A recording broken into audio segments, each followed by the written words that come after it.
All right, I want to go over a situation on the border. We're looking at Juarez, which is right across the river from El Paso. It's the sister city of El Paso. I actually lived there. International migrants and Mexicans who have been deported from the United States are flooding into Ciudad Juarez, Chihuahua, placing a heavy strain on local resources. More than 1,000 migrants arrived in the low-to-border city this week, 95% whom are Cubans. Listen to that. Cubans who have been previously stranded in Chiapas as they waited to be issued with transit visas. Enrique Valenzuela, director of the State Population Commission, CUESPO, said that an average of 62 migrants arrived daily in Juarez during January and February, but the number spiked to 110 in March. This week, 260 migrants arrived on Monday, 252 on Tuesday, 350 on Wednesday, 177 yesterday, added up to a total of 1,039. Since October, more than 12,000 migrants have arrived in Ciudad Juarez, and at least 3,200 remain in the city.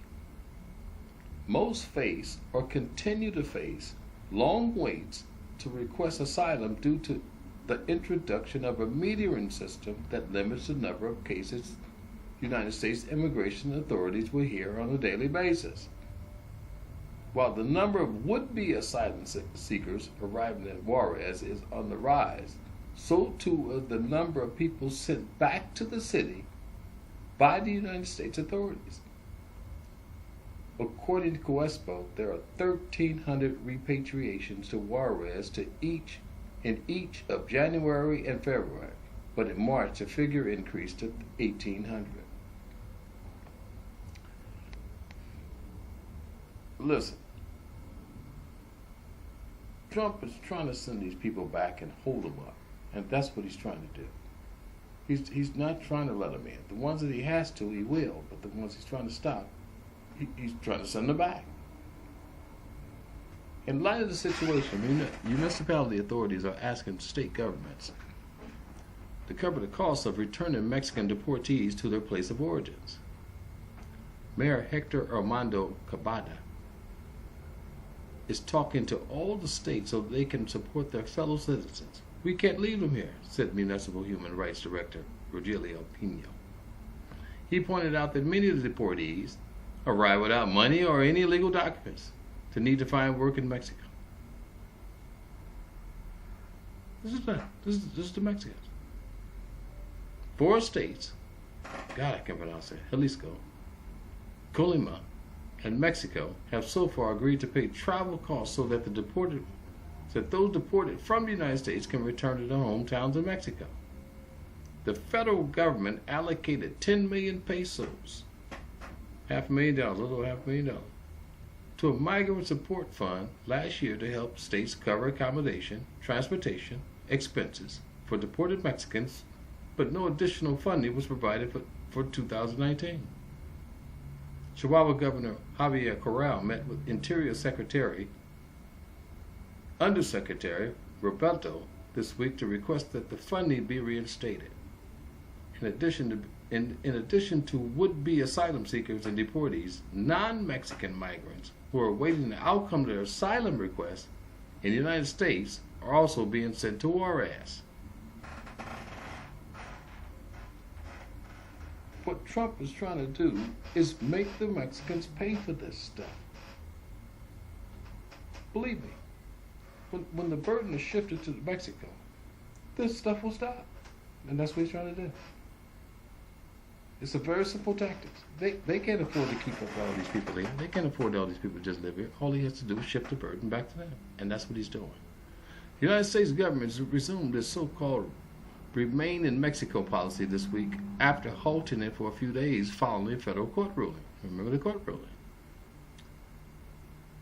On April 8, George Richard Seaborg in San Francisco blocked the Trump administration from returning asylum seekers to Mexico on the grounds that its policy lacked sufficient protections against the aliens being returned to places where they face undue risks due to their lives or freedom.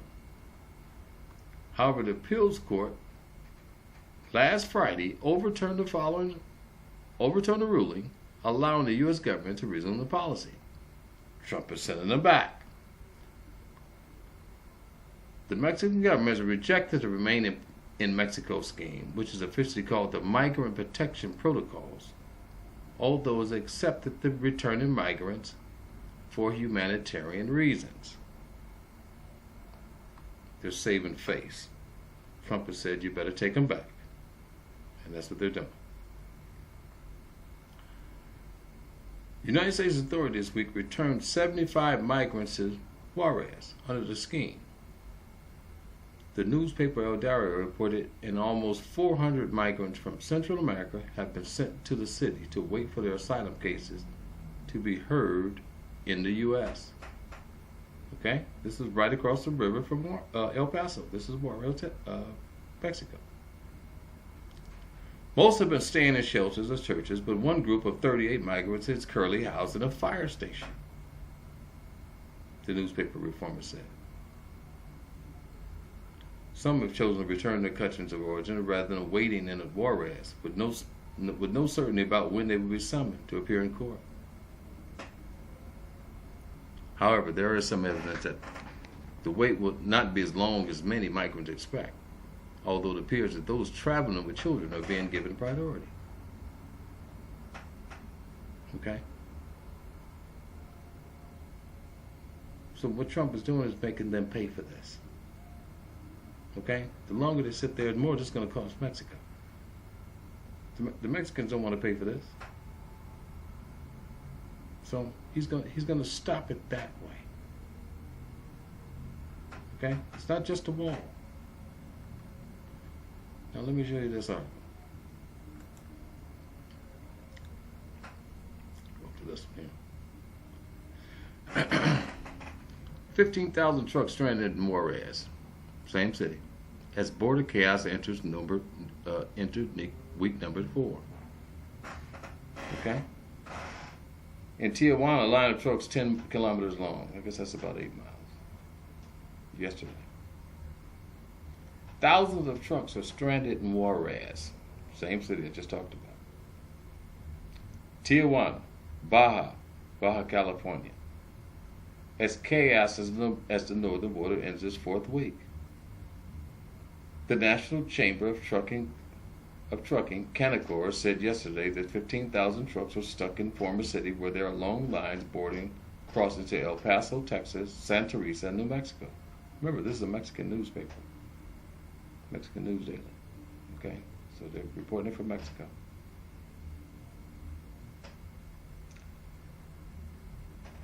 Long wait times, as several ports of entry to the United States have been reported since March 28, the day after U.S. Customs and Border Protection announced the reassignment of 750 border agents to deal with large influx of migrants. It's been catastrophic, said Manuel Sotelo, a regional vice president of Canacor.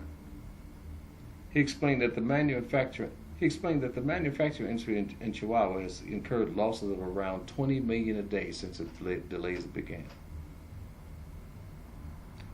Sotelo, who is also the president of Juarez Transport Association, said he told a meeting with the United States authorities that 100 border agents had been returned to their port of entry posts, but most went to border crossings between Demopolis and Texas. We were confident that the border agents returning would come back to our area, but they were sent to Laredo, he said. Further complicating the situation, in the Juarez area, the commercial boarding crossings are currently operating reduced holiday hours, even though Canacor requested that the normal schedule be maintained. Trump is squeezing their asses. That's what he's doing. He's making them pay for this stuff. This man's smart.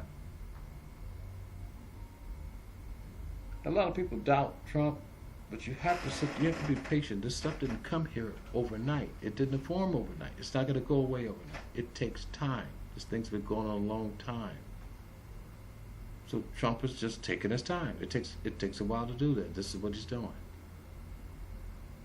Lines of 3, 4, 5 kilometers were seen yesterday at the Bridge of the Americas, the Ensenada-Saragossa Bridge, and the San Geronimo Port of Entry, respectively.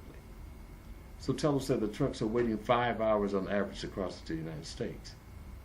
In Tijuana, long lines of trucks have been reported over the past 2 days due to the closure of commercial lanes and the border of an increase in eastern vacation traffic. A report in the newspaper Milenio said there were lines as long as 10 kilometers in the border city yesterday. Truck driver Miguel Angeles said he would normally cross the border twice a day, but now he can only cross once. And after a long wait at that. Yesterday he joined the long line to trucks at 5 a.m., but he didn't cross into the San Diego area until 3 p.m. Average wait times at the commercial ports of entry in the area have tipped to 9 to 10 hours.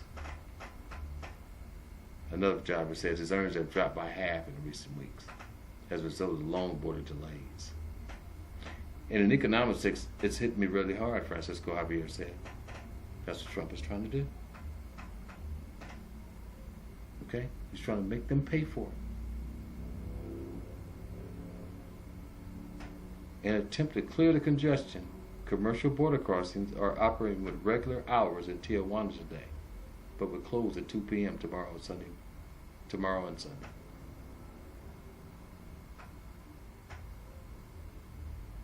Chihuahua Governor Javier Carrera and other politicians, as well as representatives of several business groups, will meet with Foreign Affairs Secretary Marcelo Ebrard in Mexico City on Monday to discuss the situation and consider the options to speed up cross-border trade. Your option is close your border, stop illegal aliens, stop the drugs. That's what Trump is telling you. Or else he's going to choke you out. That's your option. Okay? This is Mexico News Daily. So for those people who think Trump ain't doing nothing, he's doing it. You just don't see it. You just don't see what he's doing. You have to pay attention to what he's doing on the other side of the border. Okay? These people tell you what they're doing. It's happening to them. Okay? So, just want to close this article out right here. Let you know, all the people who quit doubting this man. He knows what he's doing. It's going to take some time, but this will end. This will end. Peace out, y'all.